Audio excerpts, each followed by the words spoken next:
Hey, folks, thanks for checking out Reigniting Liberty. I'm Deneen Borelli, and Dr. Tom Borelli is in the house, bringing you the truth in black and white. And every now and then, folks, we like to bring in people who are making a big difference in their communities and for the country. And today we are so happy to have on with us members from Grace Women's Care Center. It's a pregnancy health care center based in Miami, Florida. Now, following the recent Supreme Court decision reversing Roe versus Wade, the regulation of abortion has moved to the states. And while most of the news that I see from pro-abortion advocates, we don't really hear that much about the pregnancy health centers that provide information on options facing a pregnant woman and medical services. So that's why Dr. Tom and we want to bring you the truth in black and white. Talk to these great folks who are with Grace Women's Care Center on our show today. We have Dr. Sanchetta, Ina Maldonado. I knew I was going to trip over that. Please forgive me.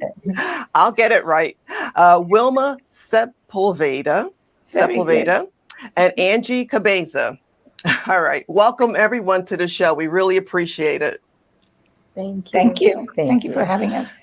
Thank you. So, Dr. Sanchetta, I have some questions I would like to ask you, but I want to start off, first of all, with the history of the center. I'll go to Ina on that one. How did the center come about? How did it get started? Yeah, I felt a calling from God to serve Him in this ministry. I came from serving in a pregnancy center in Alabama, and I perceived the need to help women in crisis of the unplanned pregnancy. When I arrived in Miami, I saw that there were only 5 pregnancy centers versus the 48 back then Planned Parenthood clinics. The thought of continuing to help those women in need became a passion for me. I prayed for the Lord's guidance. I sincerely cannot detail how it came about, but I found myself creating a business plan to start the ministry. My main concern was how to finance the project, but the Lord has provided then and now. As 1 Samuel says, so far the Lord has helped us. We are a Christ-centered ministry, differing us from so many other centers because we are non-governmental funded and are solely donation-based. So just to follow up on what you just mentioned, so the center is only funded through donations from generous individuals, and you do not get any federal support. Why aren't you seeking or can you get federal support? Yeah, government-funded centers are not permitted by law to present the gospel. As solely donation-based, we have the liberty to present the gospel at any time during our counseling. And our favorite verse is Psalm 139, that says, "For you created my inmost being. You knit me together in my mother's womb. I wonderfully made." We stress the God-given gift that they are carrying. And God is so faithful that when we honor Him, He does wonderful and powerful things. Allow me to testify His mercy. I would like to say a short story about a Muslim couple that came out to the center for a pregnancy test. I was hesitant as I never had the opportunity to share my faith with a Muslim. I prayed for the Holy Spirit to guide me. After letting me know their intentions to abortion because they just arrived in the U.S., and didn't have yet a place to live, she told me that she was having a light bleeding, for which I recommended to her go immediately to the hospital. I informed her about her options and I dismissed them with a prayer. I couldn't get them out of my mind and my heart, and I kept them in my daily prayers.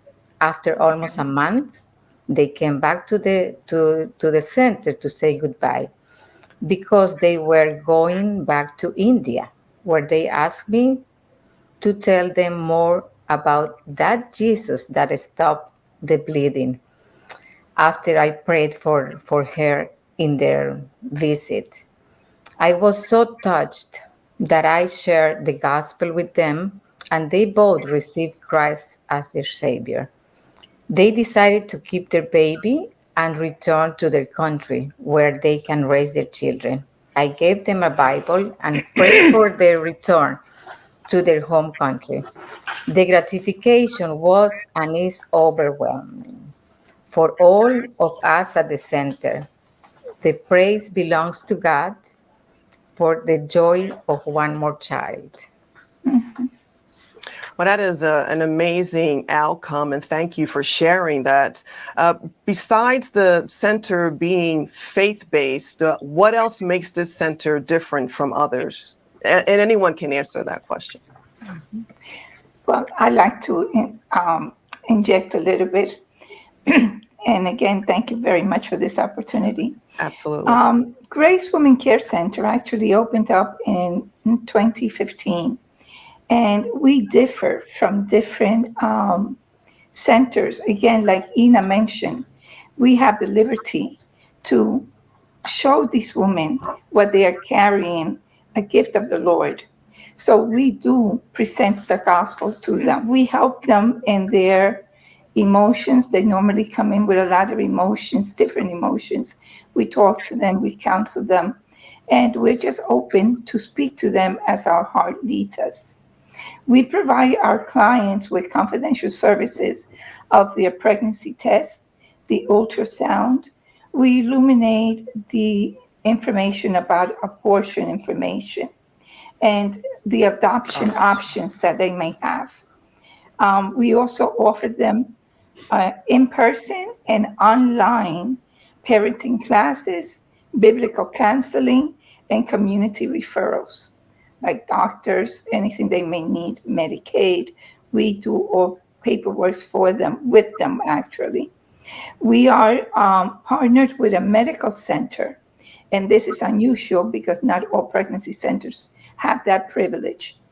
And that medical center provides our clients, depending on their financial situation, they either see them for free, or if they have Medicaid, they take the Medicaid, or if they have insurance, they would take the insurance. But they never turn anybody away because of their financial situation. Again, that's another privilege. We focus on the client's needs, and we empathetically guide them with hope and aspiration to a healthy family model. As Ina mentioned, bringing the Lord to the family center, it really makes wonderful results. And again, we change their life from the heart. We get people that have change of heart, where they come in with an abortion minded, and they decide to keep the baby, and others with even their family. Other people that thought that because of the baby, the family is over. On the contrary, they become very solid knit family. And if I have time, I could take just 1 minute to also give you another story of one that really touched us, because it was our very first story.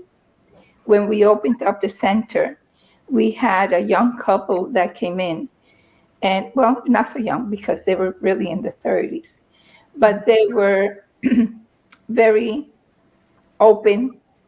And the young lady had just come from her country to the United States. She didn't have a status here. She was on visiting visa with her boyfriend that she had just met about a month and a half before. And they come in, he was extremely drunk. And when she found out that she had a positive test, she was so scared to tell him, because they didn't really know each other. And all she knew that he used to live with his parents. And yes, she used to live with a friend, nowhere to go. And here she is pregnant. So she was definitely abortion minded. And Ina, like I said, she was really our very first solid client. Ina spoke to her. She was Spanish speaking. So they really made a bond together. She presented the gospel. And the young lady she accepted the Christ.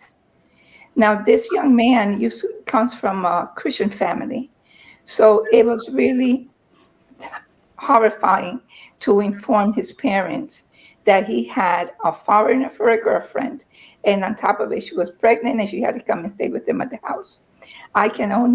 You can only imagine what we went through, but prayers moves mountains. She used to come regularly to her classes with her father-in-law. They didn't understand each other because she didn't speak English and he didn't speak Spanish.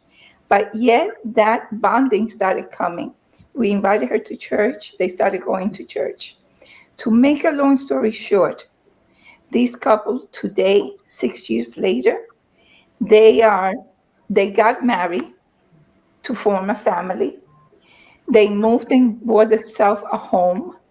They both became entrepreneurs and they have their own businesses. And the grandparents cannot be happier to have this beautiful little girl. Now, their story is just so moving, but I won't go into all the details. But this is an outcome where we know it's only because of Christian base gift that we give to these girls, not just a simple pregnancy test or Pampers, and here you are. We really, really guide these girls. We always keep in touch with them. We just make them strong in the Lord. And that was make our difference from other pregnancy centers where they just go to get a test or get an abortion or get Pampers, and that's it. All of our girls, I would say that 80% of the women that come to our centers, we always keep in touch. We never lose touch. They call us, they send us pictures of their babies when they're born. We go see them at the hospital. We just become a big family. And I think that is really only God-given. Well, that is amazing. Thank you for sharing that. And I was thinking it's like a family, Yes. a real strong network, which is great. How many people work at the center? Right now, that's one of our biggest default. We have very little volunteers. And we are 15 right now. Right now, we're about 15, but that's throughout. They don't all come at the same time. We have 10, 15 that work with us, but they don't come every week. And sometimes they come once a month.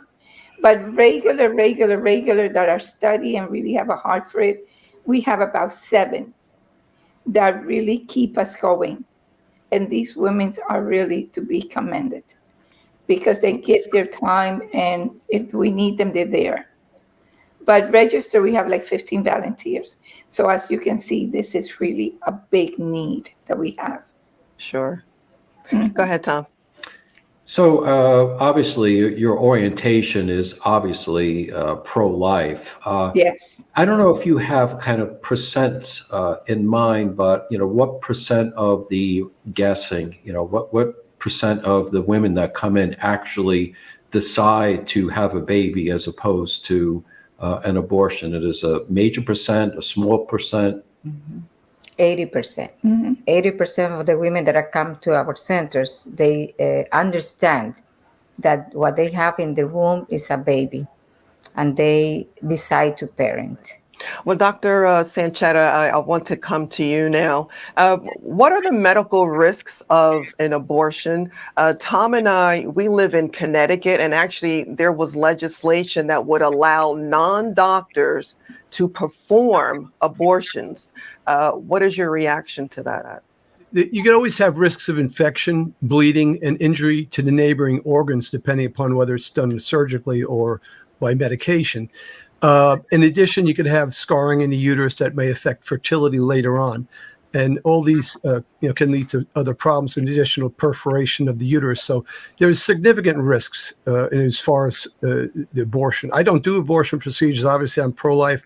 I've never performed an abortion, and I have a lot of patients who I've worked through with different issues in the pregnancy, and convince them to continue on with the pregnancy, knowing that I don't do the abortion procedure. So I feel that after looking at the baby in the womb with ultrasounds from very early stages throughout my career, I've always been pro-life physician. I've never been otherwise, partly because of my Catholic upbringing, but also because I believe that, life is precious. And in that respect, I feel that this is a calling for me to try to help centers that help women choose life. I've personally been affected by abortion a long time ago, and I carry it with me today, very upset that the outcome was an abortion. I offered everything possible to try to prevent that from happening. Unfortunately, it did happen. To me, I perceive a baby as a baby. I perceive it as a possible son or daughter that I had that's I no longer have. And so different mindsets can see this differently. I just know that from what I can see from babies in the womb, they're pretty sophisticated. What they do is sophisticated very early on. From even at 13 weeks, I've seen babies sucking their thumb. They're not just a big ball of cells in there. It's something that's a life. And I also believe that, God gives us life and that we should respect that. We don't know what the future brings. And many of my circumstances, I've seen people who turn down the situation with pregnancy only to wind up they actually passed away without any children. So, I mean, I've seen circumstances like this, which kind of shocked me, but it kind of reiterates the thought that, life is precious and we should respect that opportunity. Doctor, And what are your go ahead, actual responsibilities when you're at the center? What do you actually perform? Well, at the center, I'm there to just oversee the ultrasounds that are being performed to make sure that there's nothing missing from the ultrasounds, to make sure things look appropriate and to confirm that. I mean, basically, the centers do an ultrasound early on, and if there's any question of any problem, pain or otherwise, patients are referred to the ER for further evaluation. I do have my services available should somebody have an issue and are concerned about carrying the pregnancy because of monetary reasons, that I'll be there to take care of the patient in the event that that's the circumstance. I don't want anybody to feel like they can't see a doctor, therefore they should have an abortion because they can't afford a doctor. I don't think that's proper. I think, the government generally takes care of most patients if they don't have financial means. And I don't want that to be a hurdle to patients when they're making their decision. Mm-hmm. And what made you get involved with the center, doctor? Well, I first got involved with Grace's Center through another center locally called Eve's Hope, which I heard of them talk about what they do and things they offered, and I felt the calling to actually speak with them and see if they could use my services in any way, because I still hurt from the situation that occurred to me over 35 years ago, and I feel like the need to try to help out as much as I can. How rewarding do you find your work at the Women's Center? Well, I feel it's just I'm just one spoke in the wheel, so to speak. But I feel that I'm going to do the best I can to help out, and hopefully, God will help me to persuade people in some way or another to choose life. I mean, I think that's where it's all about. I found in my own medical practice, I've seen circumstances where I have encouraged patients to continue on, and now they're very grateful years later. The baby's, a few years old, and are saying this is the most wonderful child we've ever had. And, so I feel good about that. And I know in circumstances, I always try to err on the side of life if I can. I would imagine the pictures of the ultrasound are probably the most effective in terms of convincing women to carry the baby full term. Is that your observation as well? Yeah, I think that's extremely helpful because, in our field, just as medical doctors, I like to feel that the patient's informed about what's going on. And provided they're informed, at least we've done our job to have them understand the process. So having them see the baby on ultrasound is reassuring for them to see what it looks like. It actually looks like a human, just in a small form. And I think that's very helpful. I know when I was a resident, I suggested that maybe we let people at least offer for them to see an ultrasound.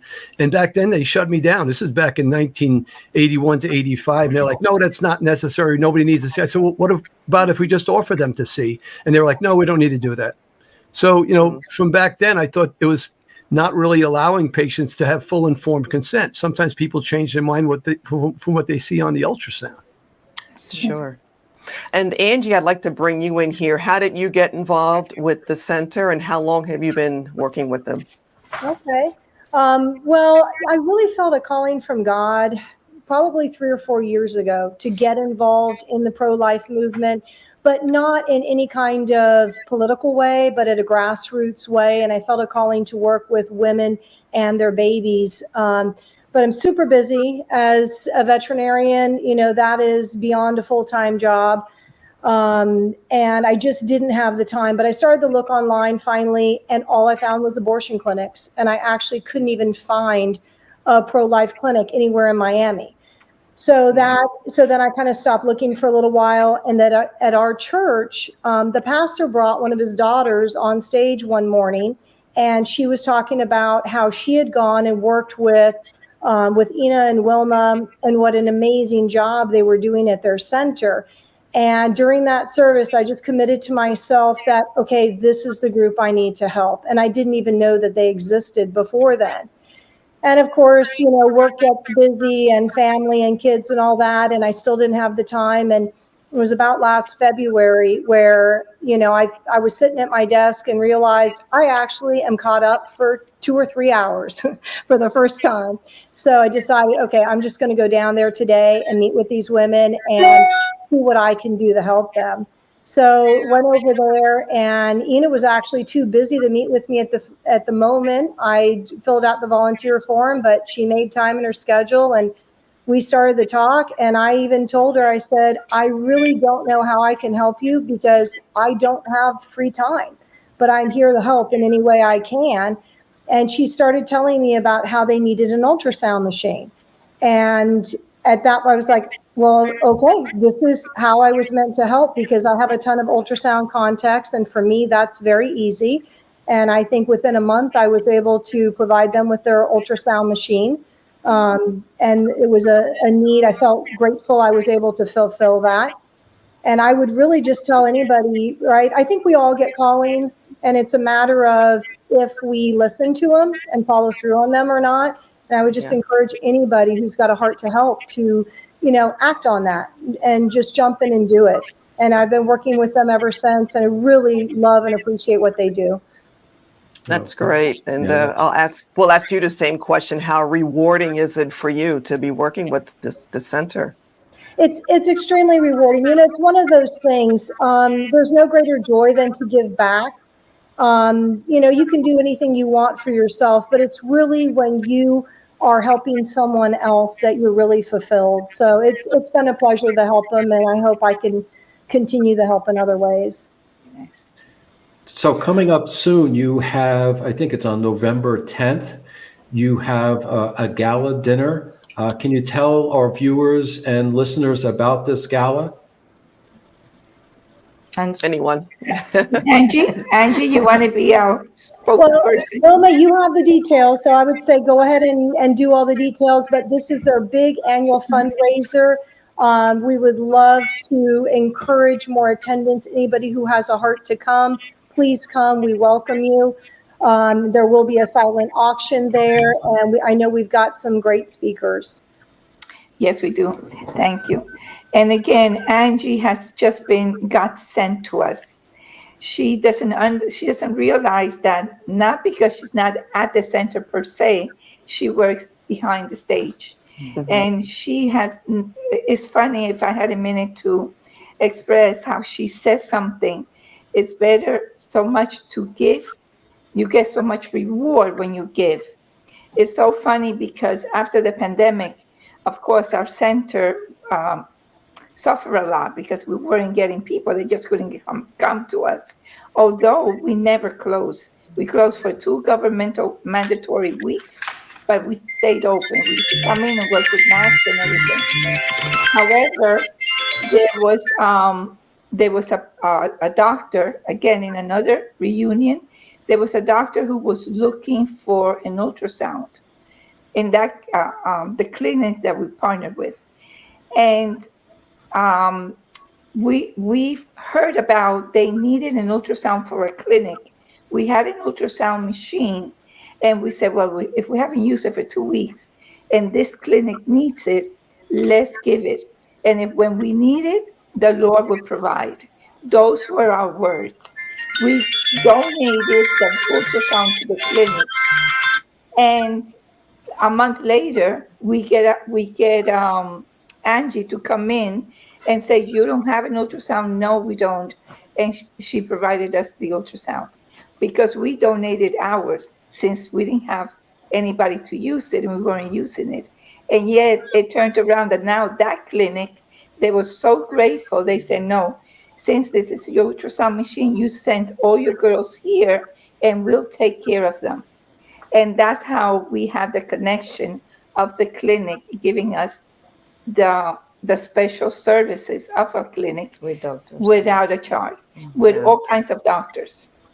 Isn't that amazing the way things work? It is. I was just going to say, God answers prayers, It's right? incredible. And again, So- Angie has been the maneuver of these things. Going back to our gala, like Yes. Angie said, we encourage everybody to please help us. It's going to be a fundraiser, and it is going to be on the Palace Ballroom in Kendall on 142nd and 42nd Street from 6 to 9. And we look forward to anybody that can join us. And you can get tickets by visiting your website, or how Yes. do people get? Okay. Going into our website, gracewomancarecenter.org, Yes. there will be a link there for the gala.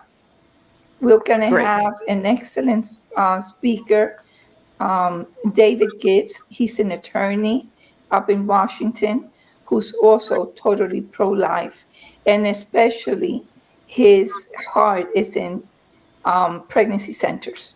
So he is also our attorney at the center. So we look forward to the occasion. That is great.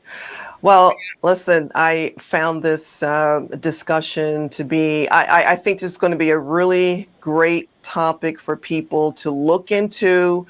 You need volunteers, you need Yes. donations. It's gracewomenscarecenter.org. And I want to thank all of you for what you do to try to make a difference. You are making a difference for these Thank you. women and for these babies. Dr. Sanchetta, Ina Maldonado, did I get it right yet? Yes. Wilma Speffold-Vida, and Angie Cabeza. We want to thank you for your time and thank you for what you do. Thank you for the very much for the opportunity. opportunity. Thank you. Folks, thanks for checking out Reigniting Liberty. And remember, everyone has a role to play. What are you doing for liberty? Until next time.